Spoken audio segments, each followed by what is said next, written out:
Good evening and welcome. This is Bible study for Wednesday, the 23rd of February of 2022. I am the Reverend James Merriam. I was until recently the pastor of the United Church of Newport, but next month I will be moving on to serving in the Wells River Congregational Church on the Connecticut River in sort of central eastern Vermont. But for the time being, I'm just an itinerant minister. I am a minister without a specific home, but still one very much full of faith. So whoever you are and wherever you are in life's journey, you are welcome to join me and us and anyone of goodwill who would wish to journey on this pilgrimage of faith, to wish to know Christ and our scriptures a little bit better, and to take the opportunity on this Wednesday evening to dive into a little bit into pieces of scripture that we otherwise might not get the chance to, or we might not focus on quite so much. We have a great week here. Next Sunday is, in many churches, celebrated as Transfiguration Sunday, one of the really sort of most dramatic and high points of the ministry of Jesus Christ. A great moment, and one that's well celebrated in many churches, and really does deserve its own Sunday of focus. Transfiguration Sunday marks the last marks the last Sunday before the beginning of Lent. The first day of Lent, Ash Wednesday, is 1 week from today, and I would actually invite, there are some wonderful worships, wonderful services, Ash services, and others. I'm going to be joining a Zoom service that's provided by Reverend Kellyanne Donahue at the East Corinth Congregational Church, just around the corner and up the hill from Wells River. But others have many opportunities, both in person and remote, to join and mark that day and begin the journey that is Lent, the march, the walk, the opportunity that we have to work our way towards Easter, because Easter is always around the corner. It is great and reassuring and wonderful to have this spring festival like Easter is, that it has in common with all the other predecessor pagan and other festivals that it shares many elements with. Spring festival, festival of rebirth, festival of new beginnings, festivals of all that is bright and beautiful, of butterflies and chicks and eggs and bunnies and all of that. We celebrate that really with all across the world, and we celebrate life, and that life overcame death, and that thanks be to God for that. But for the time being, we are not there yet. We have not even begun the 40-day journey of Lent. And of course, the 40-day journey of Lent specifically emulates Jesus's 40 days in the wilderness, Jesus's 40 days of temptation between his baptism, which is really celebrated at Epiphany, and during the season of Epiphany, which we are coming to the end of, between his baptism and his public ministry, which is celebrated especially during Holy Week, at Easter, and in the time after Easter. So we don't really emulate the cycle of Jesus' ministry exactly the same. Of course, his public ministry, depending on the gospel you read, can be said to have lasted either 1 or possibly as many as 3 years. It was very short, is all to say. And there is more than enough. There is enough packed into every single week to do many weeks worth of devotion, worth of reflection, worth of unpacking. It seems in the period of just a couple of hours, Jesus had many important and wonderful moments. And Jesus also took time to rest. So there would be many times within that cycle of a year of following Jesus more precisely, where you would just take time to rest. And days where nothing is recorded or nothing has been passed down. Now, we have a whole bunch of other accounts of the life of Jesus outside of the ones that are included in the Gospels, that were included for or excluded for one reason or another. And it's not necessarily that they're being kept secret or that they were proved to be false. In fact, all of these accounts are at least secondhand accounts, are at least from those who are putting together and combining stories that they'd heard. Perhaps they had met an apostle or two, or indeed you have ideas like if the attribution of the Gospel of Mark to Saint Mark, who was one of the sort of lesser disciples, one of the 12, not one of the 12, but one of the others who was with Jesus for part of the time during his ministry. You have those who knew some of the story well, but the rest of the story not so well. So different things are important in different contexts, need to be given different emphasis depending on where they're being taught and read and preached. And then, of course, you have issues like Paul. We have a whole bunch of letters from Paul giving a perfect example of him telling different communities different things. Who wrote them, why they wrote them, who they were written for, who they were written to, and with what intent were they written. So we have a whole bunch of differences because truly then, even in the very, very beginning in the Christian community, as now, we are all different and looking for different things. There are some things that have sort of commonalities across pretty much all churches.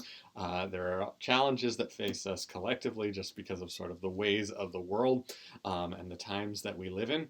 But we are tasked with looking for the signs of our times and tasked with the challenge of being the best and doing the best ministry that we can with what we have and in the circumstances which we are given. So may we be dragon slayers in the times of dragons, and may we, as the old prayer goes, live in interesting times, live in times with challenges, not necessarily those which are cruel. May we be as best we can and kinder than necessary, kinder than just the bare minimum in the face of interesting times, and thanks be to God for that. So, welcome one and all. Welcome, welcome, welcome. It's very good to be with you all. We're going to be reading, actually, not from the Gospels or from Paul letters at all. We're going to be reading from Exodus, not in a piece of scripture that really sets up the Transfiguration, that the Transfiguration is an emulation of, a reference to, or a copy of, or a repeat of the identifiable signs that come from earlier on in scripture that was sacred and old and revered and is still of great significance, but it was already old and revered and celebrated and known by all in Jesus' own times. So, reading from Exodus chapter 24, and we're going to be starting at verse 27 and going through to the end. And the Lord said to Moses, this is indeed in Moses' time on Mount Sinai, "Write these words, for according to these words I have sealed a covenant with you and with Israel." And he was there with the Lord 40 days and 40 nights. Bread he did not drink, nor water did not eat, nor water did he drink. And he wrote on the tablets the words of the covenant, the 10 words. And it happened when Moses came down from Mount Sinai with the 2 tablets of the covenant in Moses' hand, when he came down from the mountain, that Moses did not know that the skin of his face had glowed when he spoke with him. And Aaron and all the Israelites saw Moses, and the look of his skin and of his face glowed, and they were afraid to come near him. And Moses called to him, and Aaron and all the chiefs in the community came back to him, and Moses spoke to them. And afterwards all the Israelites drew near, and he charged them with what the Lord had spoken with him on Mount Sinai. And Moses finished speaking with them. He put a veil on his face. And when Moses came before the Lord to speak with him, he would remove the veil until he came out, and he would come out and speak to the Israelites that which he had been charged. And the Israelites would see Moses' face, that the skin of Moses' face glowed, and Moses would put the veil back on his face until he came to speak with him. So in our lectionary for this week, depending on what you're going to be reading in your church, or if you even follow the lectionary at all, we have this passage, then we have a passage from Paul, where he's actually being very critical of the fact that Moses and the glory of Moses, of the Lord expressed through Moses, as Paul interprets this, is being concealed, and that being a somewhat duplicitous thing in one way or another. Paul, of course, being extremely critical of many of the priests of his own time, and especially those who emulated Paul, like whoever wrote the letter to the Hebrews, which is sometimes attributed to Paul, but cannot really very strongly be, but is very, very critical, not of Judaism in general, but of the priestly class that had emerged into that circumstance and contrasted Jesus with the priests in order to flatter Jesus, really. So after we have this talking about Moses, then we have that from Paul, this comparison between Jesus and the priest. And then in our gospel reading, when we mostly, which is generally going to be the focus of this Sunday, we have Jesus on top of the mountain with just 3 of the disciples, and Jesus and Moses and Elijah. Moses and Elijah appear alongside Jesus, and the 3 of them are glowing. The 3 of them are sort of like lit from within with a light of divinity. Really a very, very, very influential passage that has inspired very much entirely our idea of the divine all the way along, and very much, I mean, it emulates other ideas, and really sort of the brightness, the glowing, the sky, the wonder, just like the beauty of brightness beyond our comprehension or our ability to see. Is kind of a universal thing, but specifically in Scripture, it's emulated in Christian Scripture and in the Gospels. It's focused on at the Transfiguration. This is one of just a couple of moments when this happens. The Transfiguration on the top of the mountain, sort of in an on-purpose and planned way by Jesus to show to these disciples, to show to Andrew, James, and John, sort of a greater understanding or a greater sign for their benefit. Now, of course, Peter, James, and John are sort of celebrated as being the lead core group within the disciples, though, of course, as is so often the case, what's being brought forward is more like extra help for those who are slow to pick things up. And Peter being put foremost among the disciples and playing such a large role in the story of the Gospels is perhaps something more like Jesus saying the last should be first. That the most sort of like hard-headed, troublesome, slow to understand, easily sliding back should be put in charge, that the least should be first, is quite a lesson, and quite an interesting lesson. One, actually, that Paul most certainly did not gather. He was very much not of the opinion that was a good way to run a church or really anything else. So this all that I've talked about is really an emulation of this extremely important passage within the Old Testament, within the Torah, the first 5 books. Exodus is the 2nd book.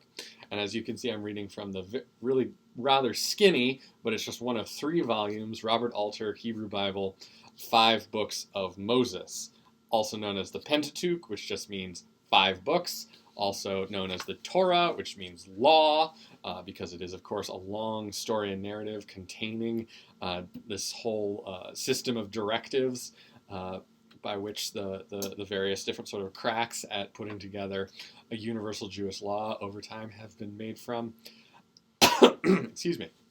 And we have this passage of Moses getting these tablets, writing these tablets, bringing these tablets down, and the responses that they have. These tablets, of course, are the 10 Commandments, and we hear that specifically.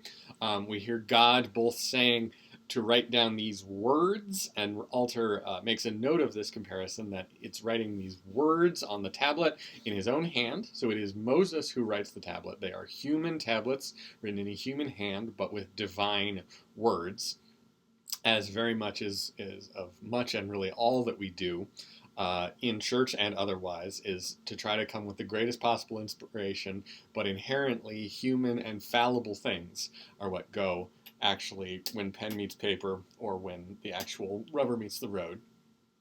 So 40 days, bread he did not eat, nor water did he drink, and some translations even put it as, and he didn't breathe for 40 days. This is very much a superhuman, absolutely straight up superhero style. Not just a great task of endurance, but like that Moses in this moment and in this circumstance is almost like frozen in stasis of this incredible glory of the Lord to receive all this information and to receive this blessing and this attention. And this attention leaves him permanently changed, and with a very dramatic outward sign of that fact. We have words that are written down, and then he brings this tablet with, as Robert Alter translates it, 10 words, 10 individual words, because this particular word means, in this context, again, we're talking about the word that means word. Isn't scriptural interpretation amazing? Can mean word, but it can also mean thing. It can mean like just item, just datum, just individual piece. So there are 10 pieces to this set of commandments that are coming down, 10 things in it, written in regular human words, written out as best they can, to be the message. In this instance, the message gets entirely swamped, and in this chapter is especially entirely swamped by the messenger, because the messenger is glowing.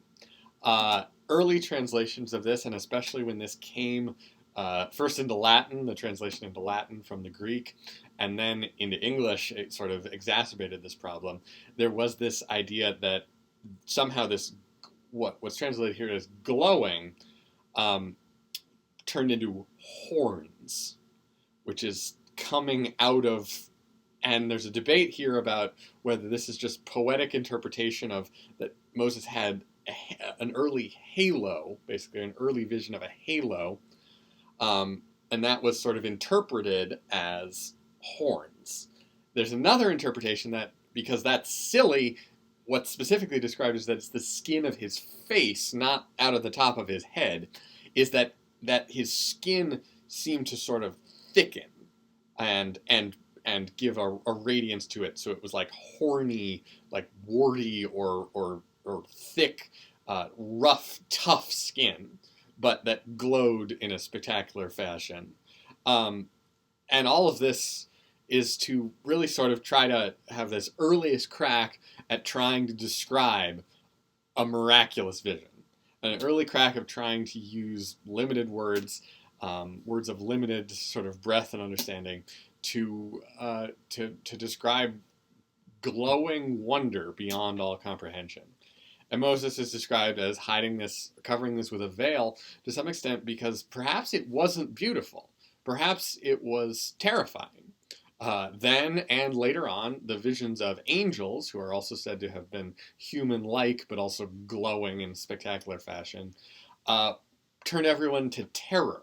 And of course, because the glowing is associated with fire, so it's sort of fire in the sky, fire in a human being, is in and of itself a terrifying idea. So Moses, the skin of Moses' face glowed. Perhaps it was something more like a protecting people, wondering if what had happened to him would rub off on others. It does seem to be Moses doing this to the benefit of those around him, and not necessarily that he was forced to by those around him, or that it's really like concealing secrets, because this is specifically a burden that is put on him, and a burden that others are not really eager to share. So the whole interpretation later on that's really just wrapped up in anti-Semitism is that this is a secret, like there's something sinister here, there's something evil being put together here, that Moses is given some sort of a magic power, that he's a magician. This is all circled around a whole bunch of times. Unfortunately, Martin Luther went into this kind of direction a fair bit and was very anti-Semitic. Some branches of Christianity to this very day really just turn this over and over and over again in ways to try to struggle with the differences or the perceived differences in the behavior of God in the Old Testament versus the New Testament. And this is one of the great struggles. I have found that as I've gone deeper and deeper and deeper, the similarities really grow and the differences really kind of disappear as things go along. And you have a progression of a relationship, but the progression is almost entirely on the human side, really not on the divine side. But anyway, this is a very, very influential passage of Scripture, a very lovely passage of Scripture, a passage of Scripture with a couple of huge, just kind of untranslatables that are just lead themselves in a whole bunch of possibilities, but don't give us any definitive direction in terms of specific words or specific pictures. But we really, really all know what is being said, what it's like, what it feels like, what it seems like. And it's a great moment. It's a great moment that begins not too much later. We come into what we call the Ten Commandments. We have all kinds of descriptions of the tent and the Ark of the Covenant. It's some fun passages. It's some passages that can get very repetitive. They were written to be early, or they were not written. They were composed and meant to be easily remembered. And what we have here is a recording of what was an oral tradition. And so the repetition helps people remember, helps it be repeatable. So things get very, very, very, very repetitive, very drawn out, very detailed in a variety of things. But keeping in mind that this is more like poetry than it is like a description, and it's meant to be spoken aloud and remembered and written on a person's heart, not in a book with commentary with all those kinds of things. That is not to say that this is not the layers of meaning in each individual word and the opportunity to discuss each individual word are hugely important all the way along, now, then, and for years and generations to come. So really all, thank you very much for joining. Hope you have a blessed week. Hope to see you next week for Ash Wednesday. Wherever you are, whoever you are in life's journey, you are welcome here. It is good to see you, and God bless.